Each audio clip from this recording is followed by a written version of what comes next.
ఆంధ్రప్రదేశ్ లో mega DSC పేరిట జరిగిన దగాపై వైఎస్ఆర్సీపీ రాష్ట్ర వ్యాప్త ఆందోళనకు దారితీసింది. మొత్తం రాష్ట్ర వ్యాప్తంగా ప్రతి జిల్లా కేంద్రంలో కూడా వైఎస్ఆర్సీపీ ఆధ్వర్యంలో ఆందోళన జరుగుతుంది. ముఖ్యంగా డాక్టర్ బిఆర్ అంబేద్కర్ కోనసీమ జిల్లాలో అయితే వైఎస్ఆర్సీపీ యువజన విభాగం అధ్యక్షుడు జకంపూడి రాజా, అదేవిధంగా జిల్లా అధ్యక్షుడు చిల్ల జగ్గిరెడ్డి కూడా మొత్తం కోఆర్డినేటర్లు వైఎస్ఆర్సీపీ శ్రేణులంతా తరలివచ్చారు. ప్రస్తుతం రాష్ట్రంలో చూస్తే మెగా డిఎస్సీ పేరిట డిఎస్సీ నిర్వహించారు. అనేక అక్రమాలు చోటు చేసుకుని అయినా స్పందించే పరిస్థితి లేదు. ఒకసారి అధికారం అనేది నెత్తికెక్కితే వేళ ప్రజల తిరుగుబాటుకి ఖచ్చితంగా ఎవరైనా సరే తలదించాల్సిందే అనేటువంటిది కేంద్ర ప్రభుత్వంలో ధర్మేంద్ర ప్రధాన్ కేంద్ర విద్యాశాఖ మంత్రి రాజీనామా చేసినటువంటి పరిస్థితులు మనం చూసాం. మరి వేళ ఇదే ఎన్డీఏ కూటమిలోనే భాగస్వాములైనటువంటి తెలుగుదేశం ప్రభుత్వం రాష్ట్రంలో పరిపాలన చేస్తా ఉంది. మరి అందులో లోకేష్ ఈ రాష్ట్ర విద్యాశాఖ మంత్రిగా పనిచేస్తున్నటువంటి వ్యక్తి, ఆ శాఖలోనే భారీ కుంభకోణం జరిగింది. డిఎస్సికి సంబంధించినటువంటి అక్రమాలు ఒకటి కాదు రెండు కాదు అనేకం రుజువులతో సహా బయటకు వచ్చినటువంటి పరిస్థితి. పక్కన కోర్టులు మొట్టికేలేస్తున్నాయి, స్పోర్ట్స్ కోటాలో జరిగినటువంటి అక్రమాలు అన్ని కూడా బయటకు వస్తా ఉన్నాయి. మరి అయినప్పటికీ కూడా ఈ రోజు దాకా స్పందించకపోగా తిరిగి మళ్ళీ ఎదురుదాడి చేయడం అనేటువంటిది ఎంతవరకు సమంజసం?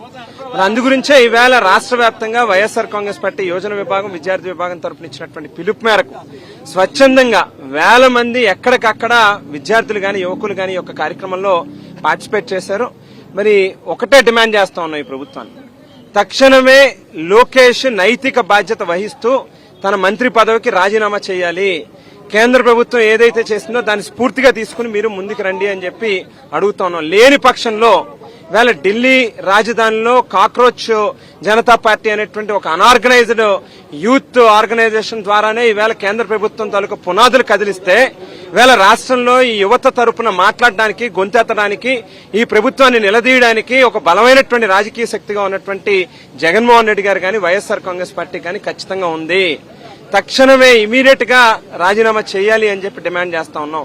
మరో పక్కన పేద విద్యార్థులు మంచి చదువులు చదువుకోవాలి, ఉన్నతమైనటువంటి భవిష్యత్తు వాళ్ళకు ఉండాలి అనేటువంటి ఒక సదుద్దేశంతో దివంగత ముఖ్యమంత్రి డాక్టర్ వైఎస్ రాజశేఖర రెడ్డి గారు ఫీజు రీయింబర్స్మెంట్ పథకాన్ని ప్రవేశపెడితే 3,000 రూపాయలు నిరుద్యోగ భృతి ఇస్తాను అని చెప్పి ఎన్నికలకు ముందు ఊరు వాడ ఓదరగొట్టినటువంటి ఇదే కూటమి నాయకులు ఈవేళ దాకా కనీసం 24 నెలలు గడుస్తా ఉన్నా కూడా 3,000 కోట్ల చొప్పున నెలకి, అంటే నెలలో 1 కోటి మంది నిరుద్యోగులు ఉన్నారు ఈ రాష్ట్రంలో అని చెప్పి స్వయంగా ఈనాడు దినపత్రికలోనే ప్రచురించారు. అంటే నెలకి 3,000 కోట్ల రూపాయల చొప్పున దాదాపు 24 నెలల్లో 72,000 కోట్ల రూపాయలు ఈ రాష్ట్రంలో ఉన్నటువంటి నిరుద్యోగ యువతకి ప్రభుత్వం బకాయి పడ్డది. వాటిని కూడా తక్షణమే రిలీజ్ చేయాలి, బకాయిలతో సహా చెల్లించాలి అని చెప్పి డిమాండ్ చేస్తా ఉన్నాం. ఇది చేయనటువంటి పక్షంలో వేళ ప్రజలందరికీ కూడా ఒకటే పిలిపిస్తా ఉన్నాం. ఇళ్లకు వస్తున్నామని చెప్పి ప్రకటించారు ఈ కూటమి నాయకులు. 2 ఏళ్లు పూర్తయినటువంటి సందర్భంగా మేము చాలా గొప్పగా పరిపాలించామని చెప్పి చెప్పుకుంటున్నటువంటి వీళ్ళని ఇంటింటికి వచ్చినప్పుడు వాళ్ళని చక్కగా బట్టలు ఉడదీసి వాళ్ళకి పసుపు రాసి నెత్తిన కుంకుడికాయ రసంతో స్నానం చేయించి చెప్పులు దాంట్లో వేసి వాళ్ళకి సన్మానం చేసి ఏదైతే వాళ్ళు ఈ 2 ఏళ్లలో చేసినటువంటి తప్పులని నిలదీయండి అని చెప్పి ప్రజలందరినీ కూడా కోరుకుంటా ఉన్నాయి ఈ రాష్ట్రంలో ఉన్నటువంటి ప్రతి ఒక్కరిని.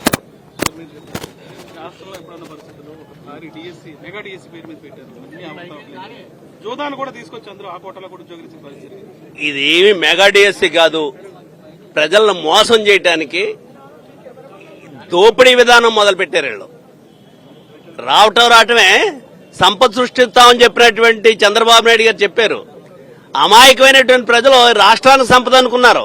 రాష్ట్రానికి కాదు, ఈ సంపద అనేటువంటిది తెలుగుదేశం పార్టీ నాయకులకి మాత్రమే ఈ రాష్ట్రాన్ని దోచిపెట్టేటువంటి కార్యక్రమం.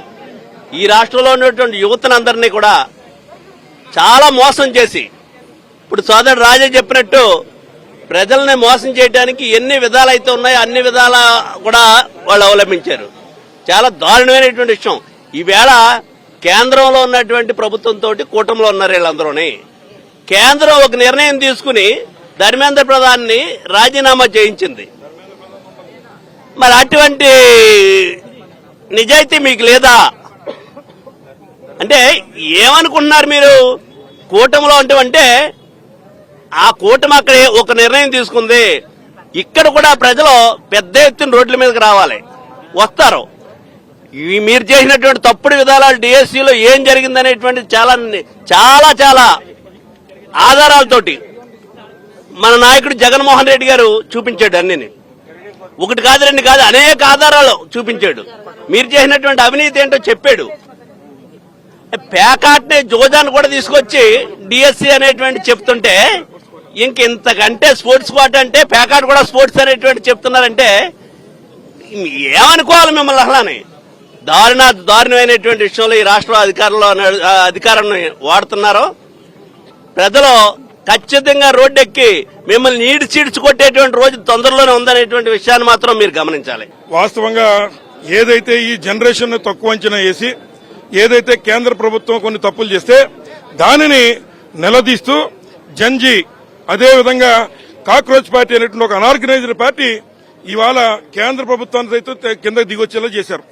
దానికి నైతిక బాధ్యత వహించి ఏదైతే నీట్ పరీక్షల్లో 21 మంది చనిపోయారు కాబట్టి నైతిక బాధ్యత వహించి పక్కనున్నటువంటి ధర్మాన ప్రధాని గారు రాజీనామా చేసినప్పుడు మరి ఈ రోజున ఎవరైతే ఈ ఆంధ్ర రాష్ట్రంలో డిఎస్సి పరీక్షలు ఎంతో కాలం వేచి చూసి 16,000 పోస్టులు తీస్తున్నారు కదా ఇది మంచి చేస్తారేమో అని చెప్పి వస్తే వారి యొక్క ఆశల్ని అడియాసలు చేసి మీరు అందులో 421 పోస్టులు మరి మీ కబంధ హస్తాలతో మీరు యువత ఆలోచనల్ని మీ యొక్క కబంధ హస్తాలతో తొక్కేసి ఇవాళ లోకేష్ గారు ఇంకా సిగ్గు లేకుండా మరి నేను ఇక్కడ విద్యాశాఖ మంత్రిని చెప్పుకుని ఏ రకంగా తిరుగుతానో అడుగుతున్నాం. ఇక్కడ ధర్మేంద్ర ప్రధాన్ గారు చేశారు, మీరెందుకు చేయరని అడుగుతున్నాం. మీ యొక్క ఎవరైతే యువత ఆస్పిరేషన్స్ మీరు తొక్కు పెడితే ఆంధ్ర కాక్రోచ్ కూడా బయటకు వస్తారు మా నాయకుడు చెప్పాడు. తప్పనిసరిగా మీ వెనకాల చంద్రబాబు నాయుడు గారు అలాగే లోకేష్ గారు పిల్లి మరి కళ్ళు మూసుకుని పాలు తాగుతుంది. అలాగే ఆంధ్ర రాష్ట్రంలో యువతను మీరు నాశనం చేస్తున్నారు. మిమ్మల్ని ఎవరు చూడలేదని మీరు అనుకుంటూ ఉన్నారు. మీ వెనకాల ఏదైతే జంజీ ఉంది అలాగే కాక్రోచ్ ఈ యొక్క ఆంధ్ర నుంచి కూడా కాక్రోచ్లు బయలుదేరుతూ ఉన్నారు. వీరందరూ మరి ఏదైతే మా నాయకుడు జగన్మోహన్ గారి ఆధ్వర్యంలో మిమ్మల్ని శంకరగిరి మాన్యాలు పట్టించేటువంటి రోజులు దగ్గరలో ఉన్నాయని చెప్పి సందర్భంగా మనం చేస్తున్నాం. దేశంలో ఎక్కడా లేని విధంగా పరీక్షలు రాయకుండా ఉద్యోగాలు ఇచ్చే విధానం ఎక్కడైనా ఉందా? అలాగే స్పోర్ట్స్ కోటా అని చెప్పి కనీసం గుర్తింపు లేనటువంటి వారికి ఇవాళ ఉద్యోగాలు ఇచ్చేటువంటి కార్యక్రమం. అలాగే ఎవరైతే మన రాష్ట్రంలో డిఎస్సి పరీక్షలో మొట్టమొదటి ర్యాంక్ సాధించిన వ్యక్తి యొక్క వివరాలు ఈ యొక్క ప్రభుత్వం దగ్గర లేవంటే మీకు సిగ్గుందా అని చెప్పి సందర్భంగా మేము అడుగుతున్నాం. యువత ఆస్పిరేషన్స్ వారి ఆలోచనలు మీరు తొక్కి పెడితే రాబోయేటువంటి కాలంలో మిమ్మల్ని తొక్కి నార తీస్తారని చెప్పి సందర్భంగా తెలియజేస్తూ ప్రశ్నిస్తారని చెప్తున్నటువంటి పవన్ కళ్యాణ్ గారు ఆయనకు ఆరోగ్యం బాగుండకపోవచ్చు కానీ నోరు ఉంది కదా మాట్లాడొచ్చు కదా. మరి యువతనే అణగదొక్కుతూ ఉంటే మీరెందుకు మాట్లాడలేదని అడుగుతున్నాం. పవన్ కళ్యాణ్ కూడా బయటకు వచ్చి ఆయన కూడా మాట్లాడాలని చెప్పి సందర్భంగా కోరుతూ అలాగే ఆఖరిగా చెప్పే మాట ఇవాళ ముద్రగడ పద్మనాభం గారు వారిని కూడా అవమానపరిచే విధంగా నారా చంద్రబాబు నాయుడు గారు మాట్లాడుతున్నారు. వారి కుటుంబాన్ని విడదీసి ఆయన రాజకీయం చేశారు. అందుకే మీకు చెప్తున్నాం ఇవాళ మీరు ఎంత దారుణాన్ని ఒడిగట్టారంటే ఆంధ్ర రాష్ట్రంలో ముఖ్యంగా మా యొక్క ప్రాంతంలో ఎవరైనా మంచి చెడు అందరూ వెళ్తాం, మేమందరూ కలిసి వెళ్తుంటాం. అట్లాంటి మా మధ్యన కులాల మధ్య కుటుంబాల మధ్య వ్యతిరేకత తీసుకొచ్చి ఇవాళ మీ పార్టీ ఎమ్మెల్యేలు వెళ్తుంటేనే నారా చంద్రబాబు నాయుడు గారు అభద్రతా భావానికి లోనే పరిస్థితి 150 మంది ఎమ్మెల్యేలు వచ్చారని చెప్పుకుంటున్నారే మీకు ఆ 150 మంది నమ్మకం లేదని ఈ సందర్భంగా మేము తెలియజేస్తున్నాం. ఎవరైతే ముద్రగడ పద్మనాభం గారి ఆత్మ ఈ చంద్రబాబు నాయుడు గారి చుట్టూ తిరిగి ఆయన్ని తప్పనిసరిగా శంకరగిరి మాన్యాలు పట్టిస్తుందని ఈ సందర్భంగా తెలియజేస్తున్నాం. ఈరోజు నారా చంద్రబాబు నాయుడు గారి ప్రభుత్వం ఎన్నికల ముందు ఈ రాష్ట్రంలో ఉన్నటువంటి నిరుద్యోగ యువతకు మరి ముఖ్యంగా విద్యార్థులకు పేద విద్యార్థులకు అనేక రకాలుగా హామీలు ఇచ్చారు. ఎన్నికలు అయిపోయిన తర్వాత అమలు చేస్తున్నారా లేదా అనేది ఈ రాష్ట్రంలో ఉన్నటువంటి విద్యార్థులు గాని నిరుద్యోగ యువత గాని ఒకసారి ఆలోచించుకోవాలని కోరుతాను. ఎందుకంటే ఒక్కొక్క అంశాన్ని తీసుకుంటే మొట్టమొదటిగా ఫీజు రియంబర్స్మెంట్ ని అప్పుడు బాకీ పడ్డ బకాయిలన్నింటినీ కూడా అధికారంలోకి వచ్చిన తర్వాత మేము తక్షణమే తీరుస్తామని చెప్పినటువంటి పెద్దలు దాదాపు 2 సంవత్సరాలు అయినప్పటికీ కూడా ఈ రోజు వరకు ఫీజు రియంబర్స్మెంట్ బకాయిలు గాని వసతి దీవెన రెండోది తీసుకుంటే ఈ రెండు కలుపుకుంటే దాదాపు 13,000 కోట్లు ఈ రోజు వరకు ఈ ప్రభుత్వం బకాయిలు పెండింగ్ ఉన్నాయి. కానీ ఈనాటి వరకు కూడా కేవలం 2,000 కోట్లు మాత్రమే విడుదల చేసి చేతులు దులుపుకునే వైద్యం అంటే 60% పైబడినటువంటి నిరుద్యోగ యువత కానీ విద్యార్థులు కానీ ఈ విద్యార్థులకి ఈ రోజు అన్యాయం చేసినట్టు కాదా ఈ రాష్ట్ర ప్రభుత్వం అని అడుగుతా ఉన్నాం. రెండోది ఒకసారి మెగా డిఎస్సి అని చెప్పారు ఎన్నికల ముందు, పారదర్శకంగా నిర్వహిస్తానని చెప్పిన ఈ ప్రభుత్వం అధికారంలోకి వచ్చిన తర్వాత ఆ మెగా డిఎస్సీలో అనేక కుంభకోణాలు, 1 కాదు 2 కాదు అనేక కుంభకోణాలకు దారితీస్తూ అంటే తన అన్యాయాలకి ఉద్యోగాలు ఇప్పించుకోవాలని ఒక కొత్త జీవోని తెరపైకి తీసుకొచ్చి ఉద్యోగాలు ఇప్పించుకున్న తర్వాత మళ్ళీ ఆ జీవోని రద్దు చేయడం మరి దేనికి సంకేతం?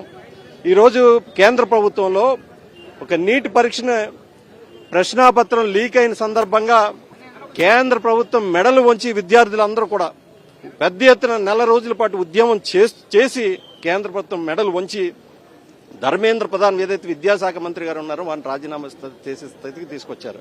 మరి నారా లోకేష్ గారు 2 సంవత్సరాల నుంచి అనేక కుంభకోణాలు మీ శాఖలో మరి బయటకు వస్తున్నాయే, మీకు బాధ్యత లేదా?